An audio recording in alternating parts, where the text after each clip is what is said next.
Hello students. जैसे कि पीछे की क्लासेस में हम लोगों ने प्लांट टिश्यू के बारे में स्टडी करा कि प्लांट टिश्यू दो तरह के होते हैं, मेरिस्टेमेटिक, परमानेंट। और इनके जितने भी ब्रांचेस हैं, लाइक मेरिस्टेमेटिक को भी डिवाइड किया गया अलग अलग टिश्यूज़ में, परमानेंट को भी डिवाइड किया गया अलग अलग टिश्यूज़ में, और उनके फंक्शंस को पढ़ा। Now we deals about animal tissue. और अब हम लोग आज एनिमल टिश्यू के बारे में स्टडी करेंगे कि एनिमल टिश्यूज़ आखिर क्या होता है और कैसे परफॉर्म करता है। जैसे कि हम सभी जानते हैं कि इस अर्थ पे दो तरह के ऑर्गेनिज्म पाए जाते हैं, plants and animals.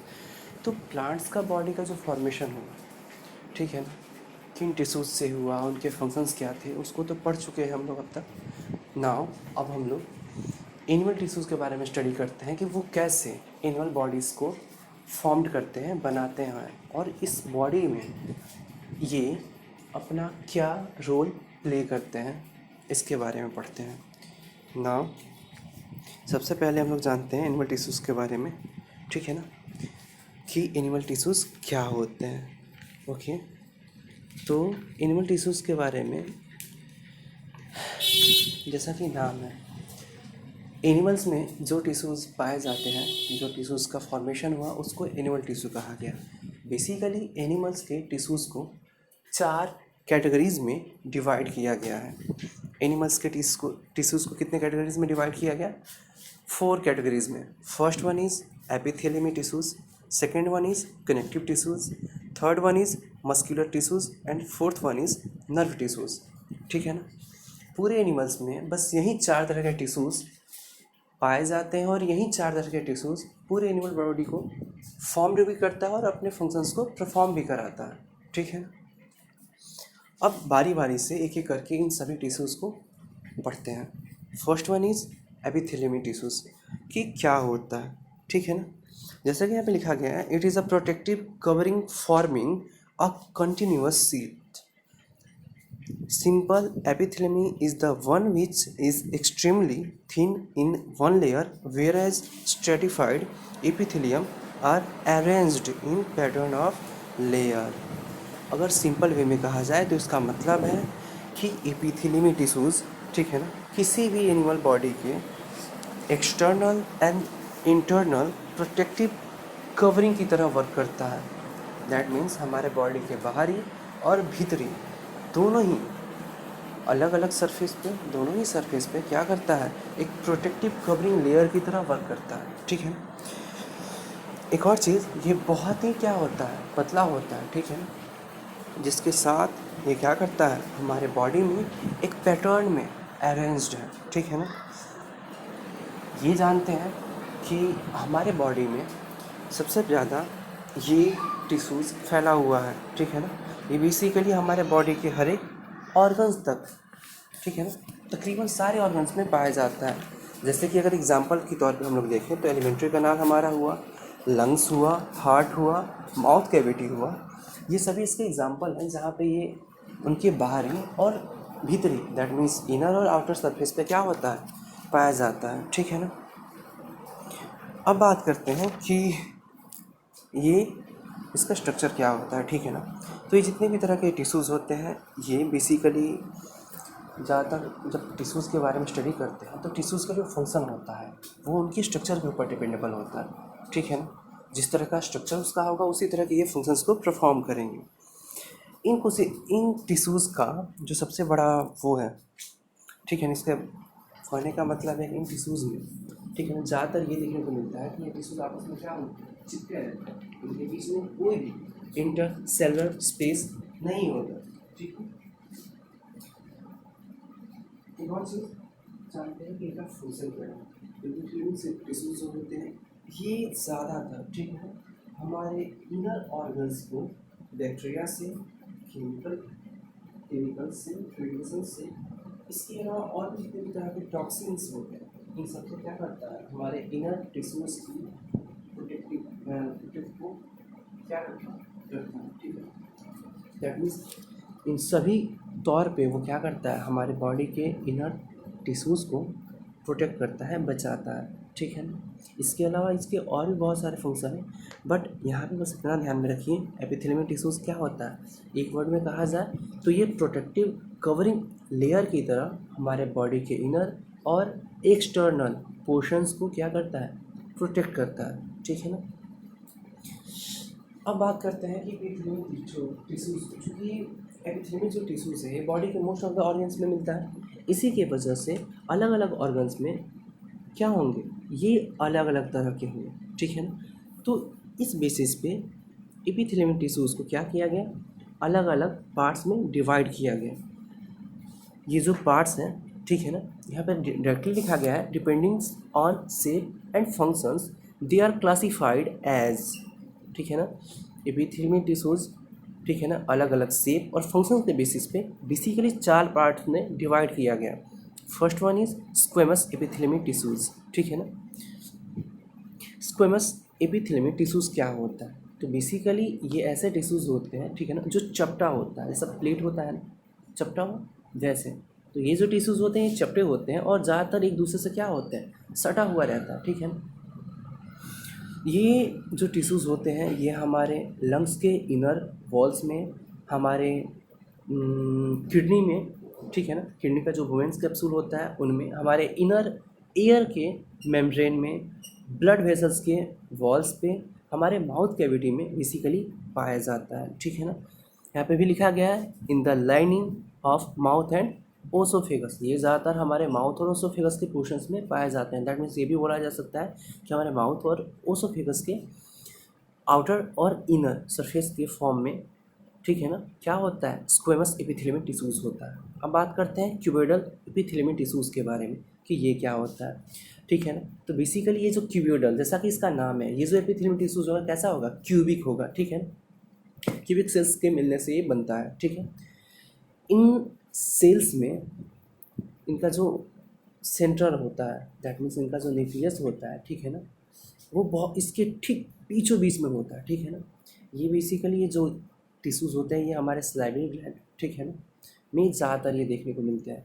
That means हमारा जो सलाइवरी ग्लैंड होता है उसके इनर और एक्सटर्नल सरफेस पे क्या होते हैं, क्यूबिडल एपिथेलियम टिश्यूज़ होते हैं, ठीक है ना। ये जो टिश्यूज़ होते हैं खास तरह के केमिकल्स को भी सीक्रेट करते हैं, ठीक है ना, जो क्या करता है, बॉडी को क्या करता है, सहारा देता है। सहारा देने का मतलब है सपोर्ट की तरह वर्क करता है।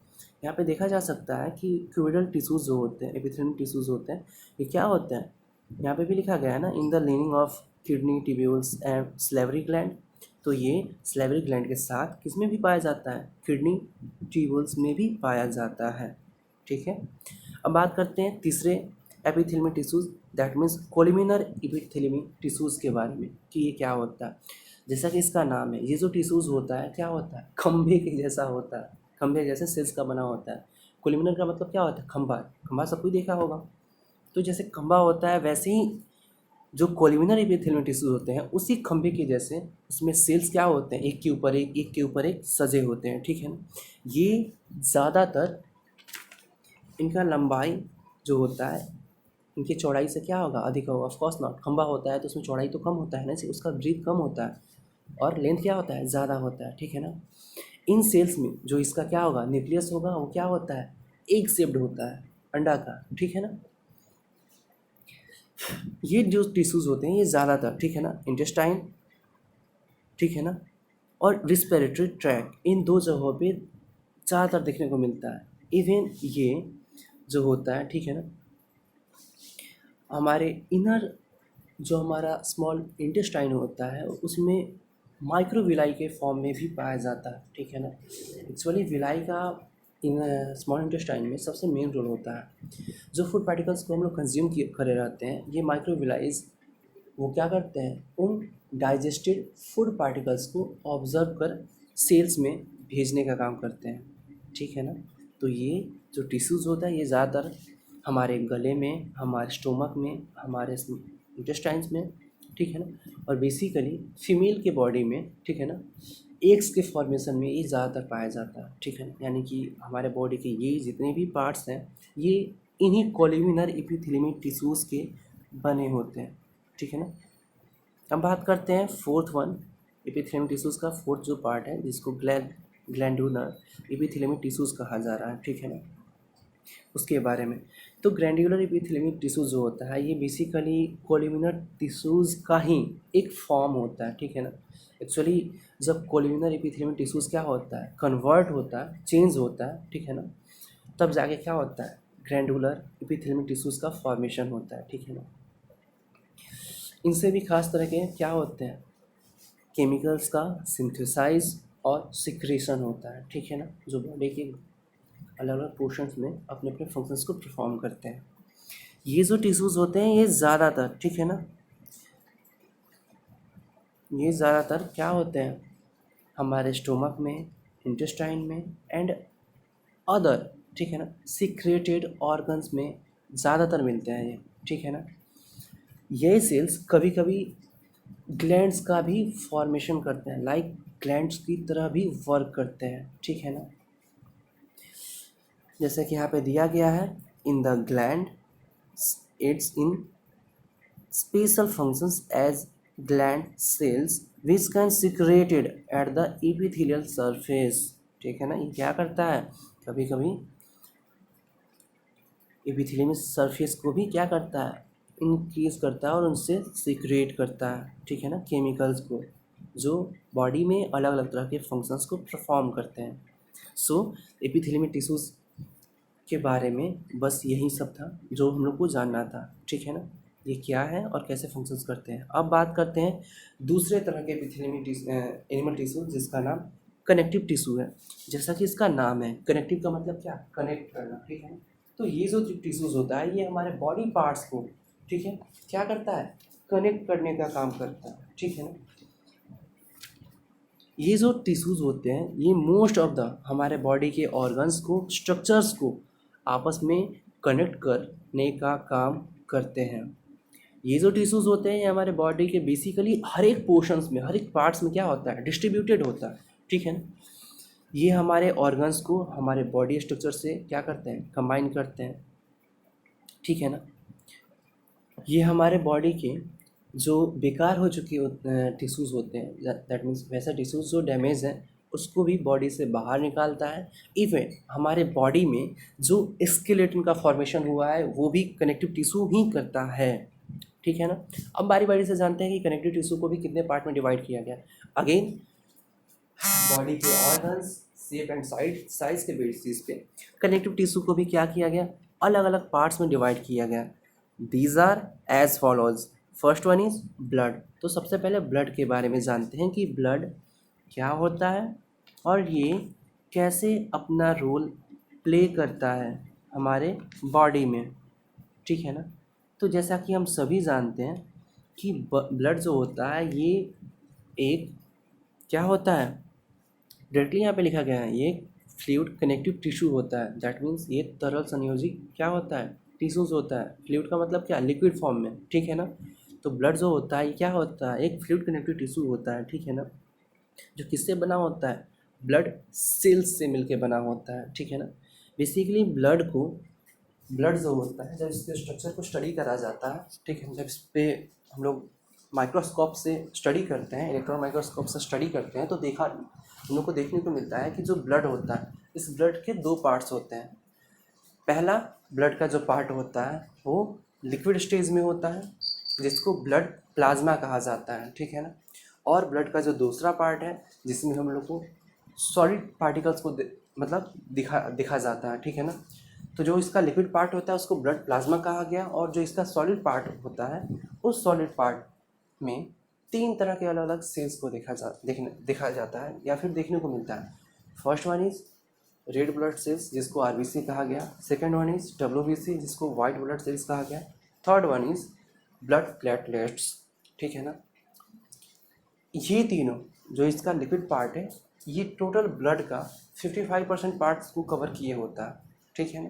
दैट मीन्स टोटल ब्लड में 55% पार्ट ब्लड प्लाज्मा का होता है और 45% पार्ट डब्ल्यूबीसी, आरबीसी और ब्लड प्लेटलेट्स का होता है, ठीक है ना। इसके अलावा ये जान लेते हैं कि ब्लड की ये जो पार्ट्स हैं, ब्लड प्लाज्मा, आरबीसी, डब्ल्यूबीसी और ब्लड प्लेटलेट्स, का क्या फंक्शन है। सबसे पहले इसके सॉलिड पार्ट्स के बारे में स्टडी करते हैं, लाइक आरबीसी, डब्ल्यूबीसी और ब्लड प्लेटलेट्स। तो आरबीसी जो होता है ये येलोइश कलर का होता है, ठीक है ना, फ्लूइड होता है, ये जो होता है येलोइश कलर का होता है, ठीक है, जिसमें न्यूक्लियस नहीं होता, बेसिकली मैमल्स की, ठीक है ना, बेसिकली मैमल्स के आरबीसी में न्यूक्लियस नहीं होता। पर कुछ एक जानवर ऐसे हैं, कुछ ऐसे एनिमल्स भी हैं जिनके न्यूक्लियस में जिनके आरबीसी में न्यूक्लियस होता है, जैसे कि फ्रॉग, ठीक है। तो ये हमेशा याद रखना, आरबीसी का बस एक ही काम होता है जी, वो क्या, तो ऑक्सीजन को और CO2 को कैरी करना हमारे ब्लड में, ठीक है।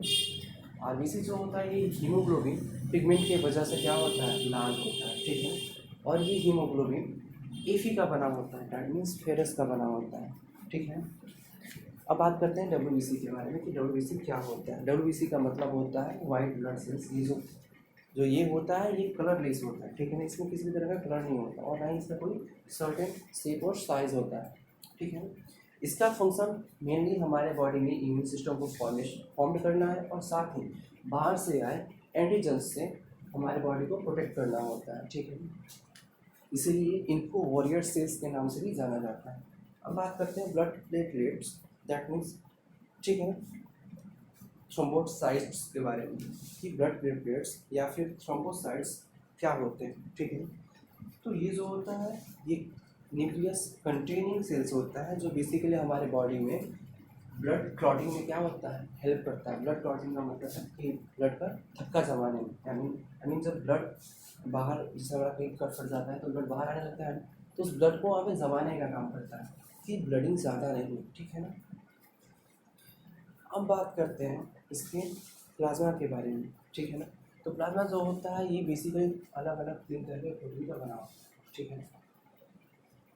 इन प्रोटीन से अलग अलग इनका फंक्शन होता है, ठीक है। तो बस यही हमारा ब्लड, बेसिकली ब्लड के बारे में यहाँ पे भी डिफाइन किया गया है कि blood plasma has RBC, WBC and blood platelets, ठीक है ना। जो ब्लड होता है इसमें प्लाज्मा, आरबीसी, डब्ल्यूबीसी और प्लेटलेट्स होता है। Blood plasma containing proteins, salts and hormones.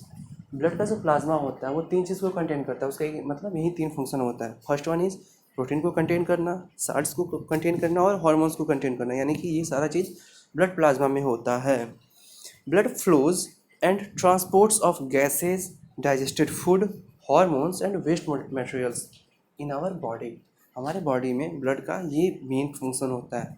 First one is transports in gases, digested food particles one cells to another cells. Third one is hormones का क्या, कैरी करना। और fourth one is waste material को क्या करना, body से बाहर excrete करने में हेल्प करना, ठीक है। अब बात करते हैं बोन्स के बारे में, जो दूसरे तरह का कनेक्टिव टिश्यू है, ठीक है, उसको क्या कहा गया, बोन्स कहा गया। तो आखिर बोन्स कैसे हमारे बॉडी में कनेक्टिव टिश्यू की तरह वर्क करते हैं। तो सिंपली हम लोग देख सकते हैं किसी भी ऑर्गेनिज्म के जब हम लोग स्केलेटन को स्टडी करते हैं तो स्केलेटन क्या होता है, एक दूसरे से जुड़ा होता है ना जी। जैसे कि हमारा हाथ जुड़ा है हमारे बॉडी के चेस्ट से, ठीक है ना, हमारा लेग जोड़ा हुआ है हमारे क्या, थाई से, ठीक है। वैसे ही बोन्स का हमारे बॉडी में बहुत ही मेन रोल होता है और ये कनेक्टिव टिश्यू में ब्लड के बाद सबसे ज़्यादा इम्पोर्टेंट रोल प्ले करता है, ठीक है ना। हाँ, तो बोन्स के बारे में स्टडी करते हैं, ठीक है। लिखा गया है कि the bone is a connective tissue with hard matrix. Bones जो होता है ये क्या होता है, कनेक्टिव टिश्यू होता है, ठीक है ना। ये भी एक तरह का कनेक्टिव टिश्यू होता है जो किसका बना होता है, हार्ड मैट्रिक्स का बना होता है, ठीक है ना। It is composed of calcium and phosphorus. जो हमारा बोन्स होता है ये दो चीज़ का बना होता है जी, कैल्शियम और फॉस्फोरस का। इसी की वजह से इसमें क्या होता है, हार्डनेस आता है, ठीक है ना। A bone is connected by another bone with another connective tissues that is called क्या, ligaments. That means बोन्स से जोड़ने का काम कौन करता है जी, लिगमेंट काम करता है। लिगमेंट जो होता है वो क्या करता है, बोन्स को बोन्स से जोड़ने का काम करता है, ठीक है ना। A bone is connected by muscles with another connective tissues that is called क्या, टेंडन, ठीक है ना। यानी कि जब बोन्स हमारे मस्कुलर सेल्स से क्या हो, ज्वाइंट हो, तो जो ज्वाइंट करने का काम करता है उसको क्या बोला गया जी, टेंडन बोला गया, यानी कि बोन्स को बोन्स से कनेक्ट करेगा लिगामेंट, और बोन्स को मसल्स से कनेक्ट करने का काम कौन करता है? टेंडन करता है, ठीक है ना। इसके अलावा और भी बहुत सारा फंक्शन है बोन्स का हमारे बॉडी में, सो उसके बारे में भी फिर कभी स्टडी करा जाएगा, बट तुम लोगों को बस अभी यहाँ पे बस इतना ही जानना है, ठीक है ना। अब बात करते हैं कार्टिलेज के बारे में कि कार्टिलेज क्या होता है।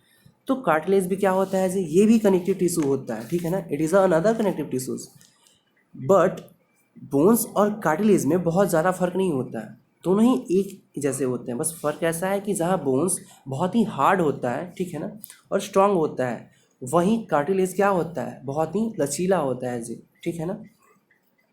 यहाँ पे लिखा गया है कि cartilage is a connective tissue with solid matrix composed of proteins and sugars। जो कार्टिलेज होता है ये सिर्फ दो चीज़ का बना होता है जी, ठीक है ना। किस किस चीज़ का? तो प्रोटीन्स का और शुगर का, ठीक है ना। और ज़्यादातर कार्टिलेज हमारे बॉडी के किन पार्ट्स में पाए जाते हैं? तो यहाँ पे क्लियरली लिखा गया है, it is commonly seen in knows, air, trachea and larynx. ये चार ऐसे हमारे बॉडी के पार्ट्स हैं जहाँ पे ये ईजिली देखने को मिलता है। तुम नोज को छू के देखो, ठीक है ना, ये ईजिली क्या हो जाता है?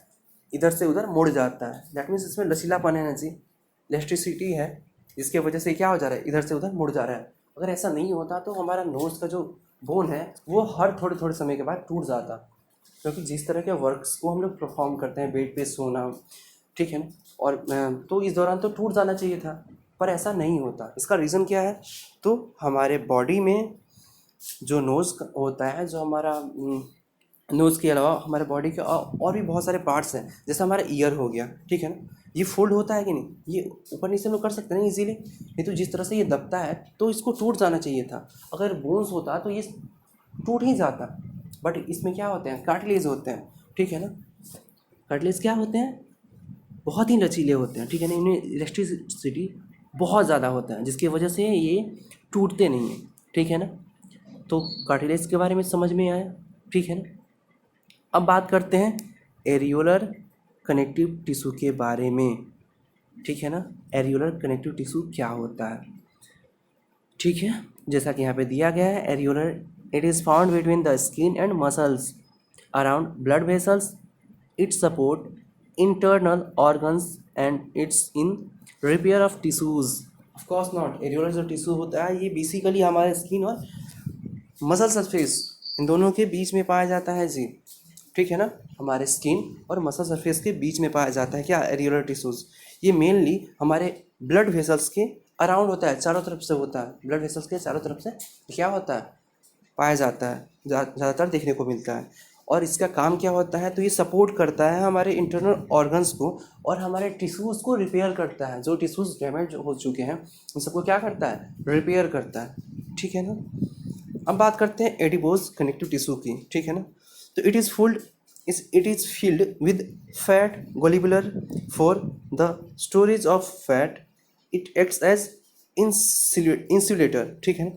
जो एडिपोज कनेक्टिव टिश्यू होता है ये फुलफिल होता है जी ग्लोबुलर प्रोटीन से, ठीक है ना। ये जो प्रोटीन होता है, सॉरी, ये जो होता है ग्लोबुलर्स, ठीक है ना, ये फैट का एक पार्ट है जो क्या होता है? फैट का एक फॉर्म है, ठीक है ना। तो हमारा जो एडिपोज कनेक्टिव टिश्यू होता है ये फुलफिल होता है किससे? Fat globulars for the storage of fat, ठीक है ना। दैट मीन्स हमारा जो एडिपोज कनेक्टिव टिश्यू होता है ये सिर्फ और सिर्फ बॉडी के फैट्स को स्टोर करता है। और चूँकि हमारे पेट के ऊपर जो मोटापा दिखाई देता है, सही मायने में वो मोटापा नहीं होता, वो हमारे स्किन, ठीक है ना, वहाँ पे हमारे एरियर जो एडिपोज कनेक्टिव टिश्यूज़ होते हैं वो हम लोग जितना ज़्यादा फैट को कंज्यूम करते हैं वो टिश्यूज़ क्या करते हैं? उन सभी फैट्स को स्टोर करने लगते हैं, इसी की वजह से थोड़े समय बाद हमारे पेट पे वो मोटापा दिखाई देता है। जबकि ऐसा नहीं है, वो जो मोटापा होता है वो हमारे फैट के स्टोरेज की वजह से होता है, न कि हमारे बॉडी में, हमारे स्टोमक के सेल्स में ग्रोथ हुआ है इसकी वजह से नहीं, बस उस फैट के स्टोरेज के वजह से वो मोटापा हमको देखने को मिलता है, ठीक है ना।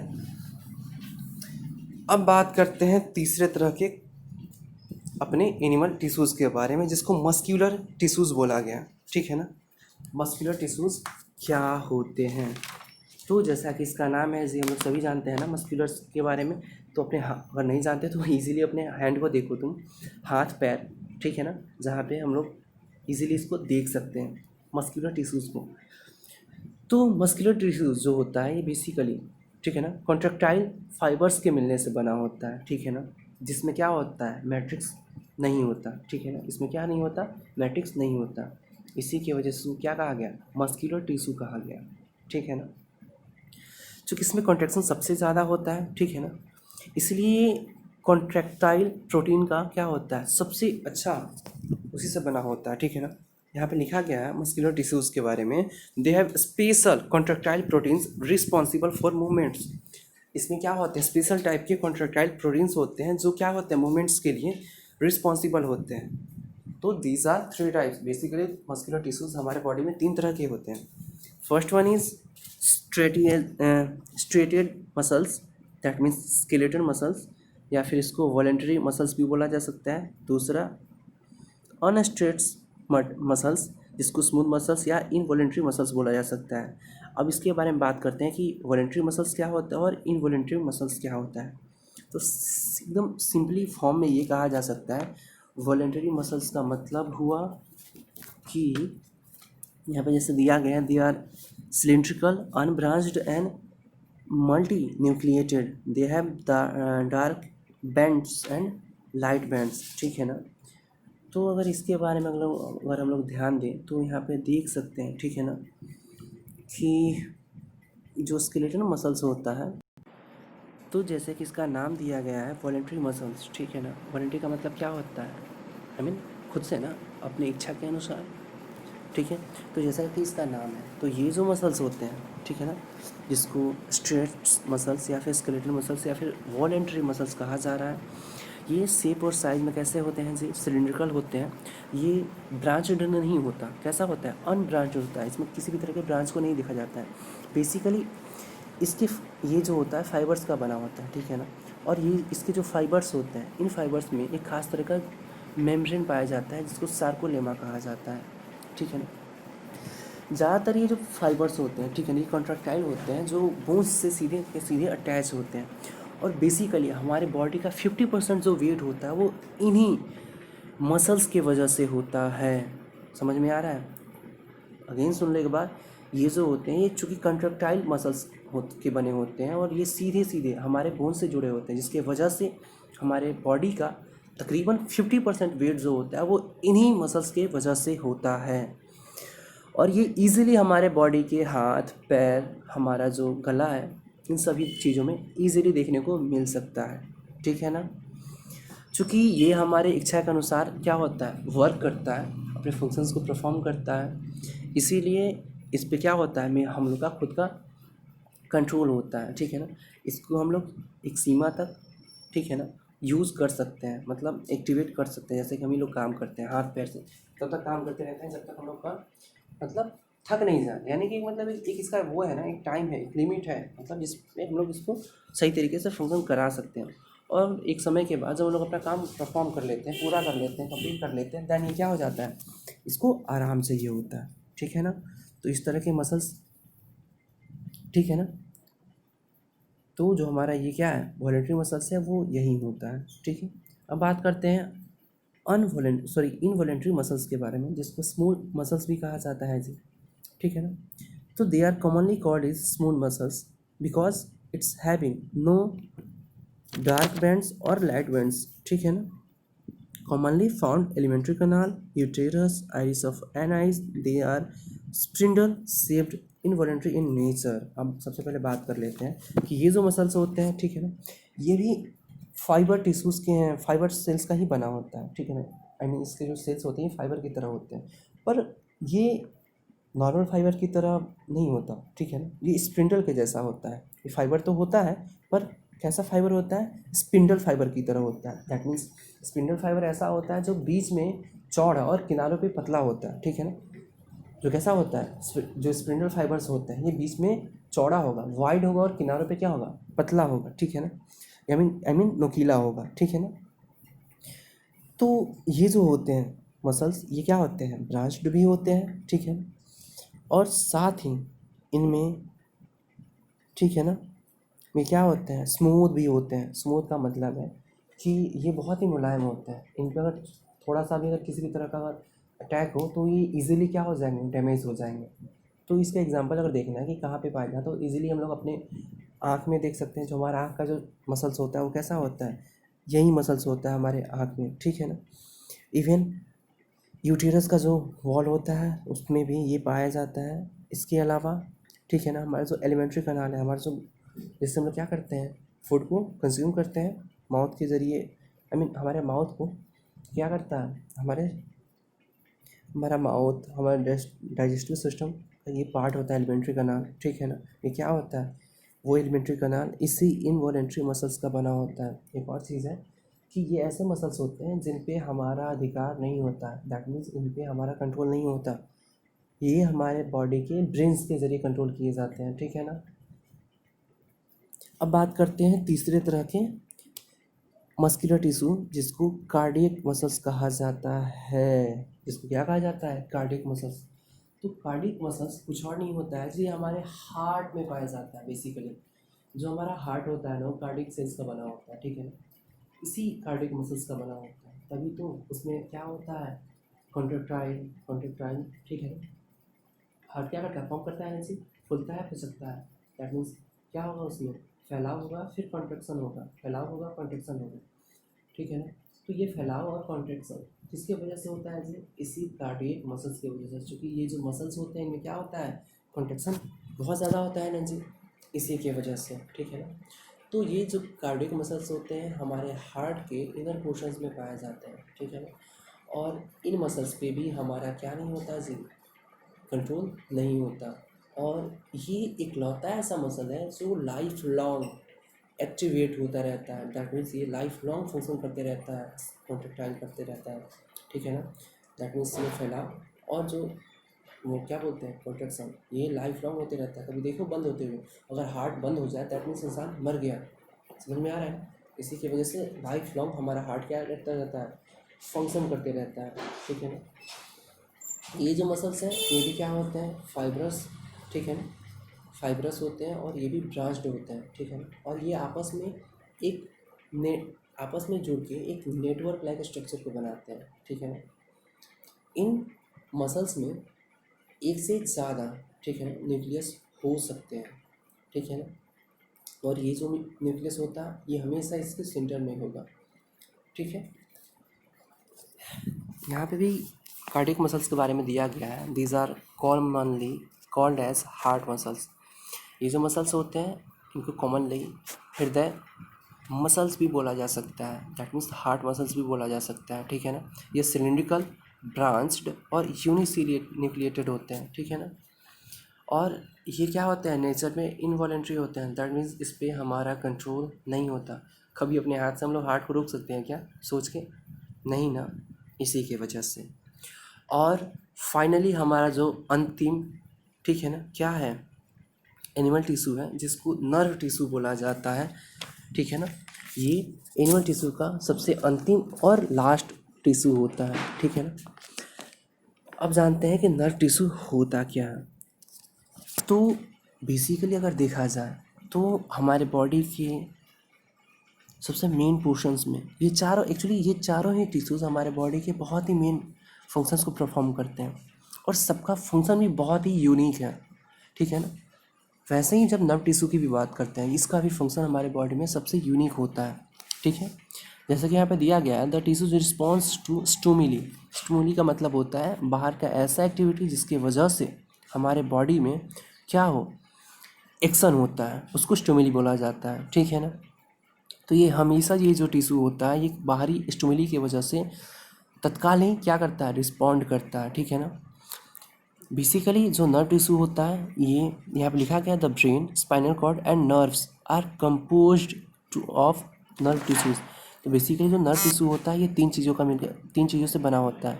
First one brain, second one spinal cord, जिसको क्या बोला जाता है जी, ये हमारा जो बैकबोन है ना जी, जिसको रीढ़ की हड्डी बोलते हैं, इसी को स्पाइनल कॉर्ड बोला जाता है, ठीक है ना। और तीसरा जो है जो नर्व्स होता है, ये तीनों ही आपस में कंबाइन होके क्या करते हैं, नर्व टिश्यूज़ को बनाते हैं, ठीक है ना। इस नर्व टिश्यूज़ को न्यूरॉन्स के नाम से भी जाना जाता है, ठीक है। A neuron consist of body cell, cytoplasm, nucleus, dendrites, axons, nerve ending. एक जो न्यूरॉन होता है, ठीक है ना, ये जो न्यूरॉन होता है ये body cells, cytoplasm, nucleus, dendrites, axon और नर्व एंडिंग, ये 5 ऐसे पार्ट्स हैं जिनसे मिलके बना होता है, ठीक है ना। यहाँ पे एक और बात बता दें कि यही न्यूरॉन्स जो होते हैं ये एनिमल बॉडी के सबसे बड़े सेल्स में आते हैं, ठीक है ना।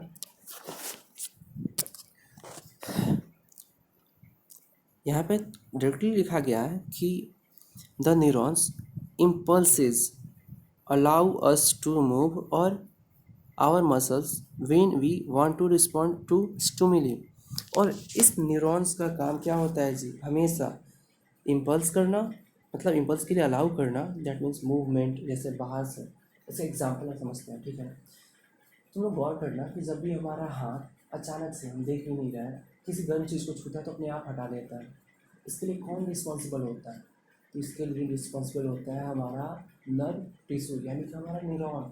वो बिना देखे वहाँ से खुद को क्या कर लेता है, खुद को अ, हमारा जो मसल सेल्स होता है उसको तत्काल ही ये निर्देश देता है कि वहाँ से हाथ खींचो नहीं तो जल जाएगा। वैसे ही जब हम लोग को कोई मच्छर काटता है, ठीक है, तुम लोग गौर करना, अपने आप बिना देखे हमारा हाथ वहाँ पे पहुँच जाता है बॉडी के उस पार्ट्स तक। क्या हम उसको देखते हैं? नहीं देखते हैं, अपने आप हमारा हाथ वहाँ पे पहुँच जाता है। तो किसकी वजह से? इन्हीं नर्व टिश्यूज़ की वजह से। तो गौर करो यहाँ पे कि बाहरी जितने भी तरह के स्टिमुली होते हैं उन सभी स्टिमुली के खिलाफ तत्काल ही जो रिस्पॉन्ड करता है वो हमारा नर्व टिश्यू ही होता है। क्योंकि नर्व टिश्यू तत्काल इसलिए फंक्शन करता है क्योंकि ब्रेन जो करता है, ब्रेन का जो काम है वो सबसे पहले वो चीज़ को देखता है, एनालिसिस करता है, देन वहाँ से इंफॉर्मेशन को भेजेगा, गाइडलाइन भेजेगा कि क्या करना है, मारना है कि छोड़ना है। बट जो हमारा नर्व टिश्यू होता है ये तत्काल ही कभी कभी एक्शन खुद ब खुद ले लेता है, इसके लिए ब्रेन तक जाने का जरूरत नहीं है। हमारा स्पाइनल कॉर्ड तत्काल ही क्या करता है, इसको दिशा निर्देश देता है कि तुरंत ही वहाँ से।